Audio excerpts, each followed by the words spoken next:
What's up, everybody? Happy Sunday. So, going for something a lot less labor intensive than a big ziti the other night. So, going to do something that you can do all in the skillet. So, I'm going to do a blackened swordfish with some green beans that will also be cooked right in the skillet. So, swordfish is usually cut, made in a big steak. This is about 12 ounces. So, for anybody who doesn't like seafood, swordfish is kind of like a gateway to seafood because it's fish, of course, but it's got a lot of the like the textural elements of meat. So, a lot of times if you go into like a steakhouse, this is one of the things that they offer. Almost like a fillet. It kind of is like a hybrid of meat and fish. So, for anybody who says they're not big seafood heads, this might be something to introduce you to everything else. So, right now I got the oven set to 400, and I got my skillet with some olive oil going at about a medium high. So, to start off, I'm going to make my blackening spice tonight. So, I already put in a little bit of salt to get it started. So, no set measurements, but blackening spice is pretty flexible, whatever you got in your spice rack. So, I'm going to start with a good bit of the crushed pepper. I want to do a little spice, so I got some cayenne. Do a couple shakes there. I got some chili powder, not a lot, but add some good flavor as well. I got some garlic powder I want to add in there. Some thyme. Good thing I got another one in the cupboard because I go through this like gangbusters. Paprika, always good to have. I love the smoked paprika. And last time I did a blackening spice, I didn't have this, but I like it. A little bit of turmeric. So, going to get this going. Just going to put this on both sides of the swordfish. So what I'm going to do is get it started with a sear on the stove. And then the oven's been preset to 400. I'm going to finish it off in the oven. So, if you got your skillet at medium-high, probably 2 minutes aside for the sear, and then I'd say maybe 8 to 10 minutes in the oven to finish it off. So, the green beans, I'm going to douse them in a little bit of olive oil and then throw them in the oven with the fish once the sear is done. And then at the end, I'll show you when I come back, I'm going to do a little bit of infused butter to top it off, kind of give it that restaurant effect. So,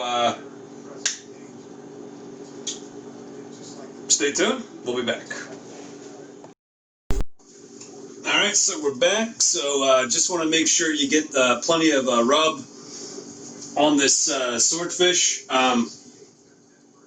That pan's going really hot. I don't know if you can tell the smoke coming up, so just be careful when you throw it in here.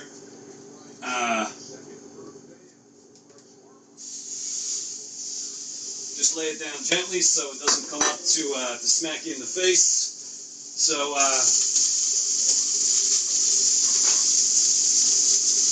get that sear going, and not too much to it. Just, we'll be back when I put it in the oven, then I'll show you how to do that butter. So basically, you let this go,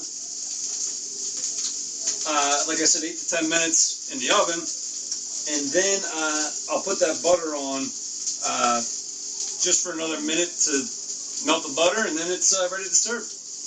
Pretty easy. We'll be back. Alright, so we're back. So, You can see it's getting a good sear going. Get a better grip on this. There you go. Blackening spice is starting to come together. So at this point, excuse me, a lot of smoke in here. I'm going to put these green beans that have been drizzled in olive oil in the pan with the swordfish, and I'm going to put it in the oven for maybe 10 minutes, and I would flip it 5 minutes in just to make sure it cooks on both sides evenly. So there's enough olive oil in this pan. You don't really need to season the green beans anymore. Even if you got a little bit left over blackening spice, just what I would do, just kind of put it right on top of the green beans and toss it in there with them. So I'm going to put this in the oven for 10 minutes, and that's it.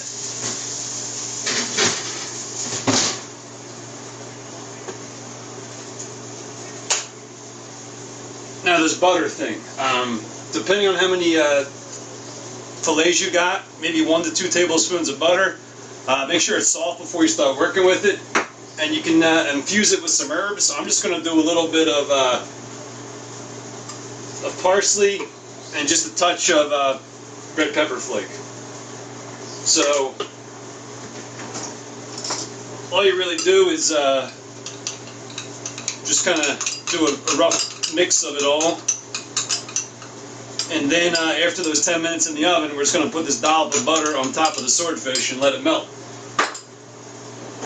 And that's it. We'll be back. Alright, so this is ready to come out of the oven.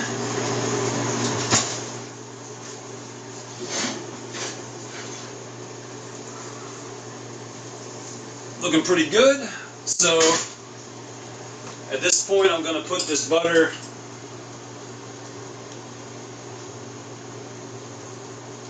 right on here and just kind of spread it around, and it's going to melt just from the heat that's still in the skillet. Just kind of pour it on top of the swordfish, and I'll show you in a second.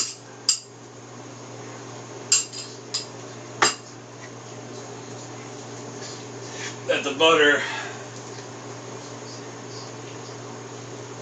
is pretty much melted, and it's just getting incorporated in there. So that's it. Pretty quick and pretty easy as far as preparation, and also what I like about this one for cleanup. It's just a one skillet meal, and the only thing left to clean up is your dinner plate and the skillet itself, and that's pretty easy to do. I showed you a couple months ago, Morton salt. That's the secret. So you just let this rest for a second, and there it is, nice piece of swordfish. So again, it's got a meatier texture. It's like white and flaky, so it's not too fishy for anybody who's looking to go down the seafood rabbit hole. So there it is. Everybody be good and have a good week.